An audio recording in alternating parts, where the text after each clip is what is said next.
এই মুহূর্তের সবথেকে বড় খবর, প্রচণ্ড ক্ষুব্ধ নির্বাচন কমিশন। মমতার ঘুম উড়িয়ে এবার বড় পদক্ষেপ নিতে চলেছে নির্বাচন কমিশন। সাত সকালে নবান্নে এলো কড়া চিঠি, আর তারপরেই অস্বস্তিতে রাজ্যের শাসক দল তৃণমূল কংগ্রেস এবং রাজ্যের বর্তমান মুখ্যমন্ত্রী মমতা বন্দ্যোপাধ্যায়। সাসপেন্ড করা হতে পারে ওসিকে, কিন্তু কেন? চলুন বিস্তারিত দেখে নেওয়া যাক। তার আগে আপনাদেরকে অনুরোধ, ভিডিওটি ভালো লেগে থাকলে লাইক, কমেন্ট, শেয়ার এবং সাবস্ক্রাইব করতে একদম ভুলবেন না। চলে আসি বিস্তারিত খবরে। দক্ষিণ 24 পরগনার বাসন্তীতে প্রচারের সময় বৃহস্পতিবার বিজেপি কর্মীর ওপরে হামলার অভিযোগের ঘটনায় রিপোর্ট চেয়েছিল নির্বাচন কমিশন পুলিশের কাছে। রাজ্য পুলিশের ডিজির কাছে কমিশন জানতে চেয়েছিল, অনেক বেশি কেন্দ্রীয় বাহিনী মোতায়েন সত্ত্বেও কেন মাত্র 2 সেকশন বাহিনী আনা হয়েছিল, কেন বাহিনী ডাকতে দেরি হলো, অনুমতি না থাকা সত্ত্বেও কিভাবে মিছিল হলো। কমিশন জানিয়েছে ইতিমধ্যে এই ঘটনায় 8 জনকে গ্রেপ্তার করেছে পুলিশ, এটাই জানিয়েছে রাজ্য পুলিশের তরফ থেকে।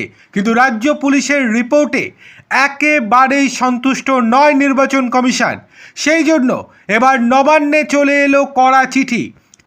সেই চিঠিতে উল্লেখ করা হয়েছে, রাজ্য পুলিশের ডিজির কাছে রিপোর্ট চেয়েছিল কমিশন।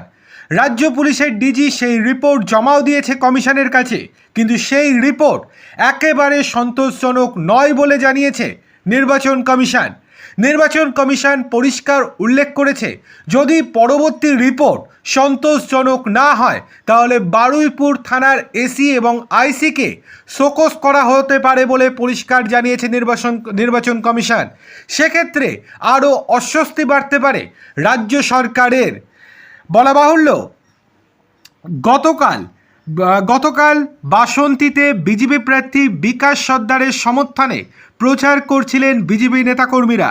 অভিযোগ, সেই প্রচারকে তৃণমূলের কর্মীরা ক্যামেরাবন্দি করছিলেন।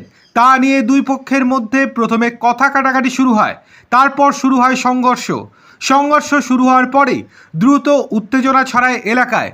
অভিযোগ, হামলাকারীরা বিজেপির মিছিলে ঢুকে পড়ে এবং রাস্তার ধারে থাকা 2টি মোটরসাইকেল ভাঙচুর করে।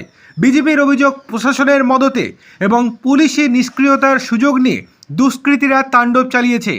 এই ঘটনা প্রসঙ্গে বারুইপুর পুলিশ জেলা সুপার অর্থাৎ এসপি শুভেন্দ্র কুমার বলেন, বেশ কয়েকজন পুলিশকর্মী আহত হয়েছেন। এই ঘটনায় 8 জনকে ইতিমধ্যে গ্রেপ্তার করা হয়েছে। তবে বিজেপি প্রার্থী ঘটনার সময় ছিলেন না বলে জানিয়েছেন তিনি। ঘটনার তদন্ত শুরু করেছে পুলিশ। এখন দ্বিতীয় রিপোর্ট জমা দিতে হবে নবান্নকে, তারপরেই পরবর্তী সিদ্ধান্ত নেবে নির্বাচন কমিশন।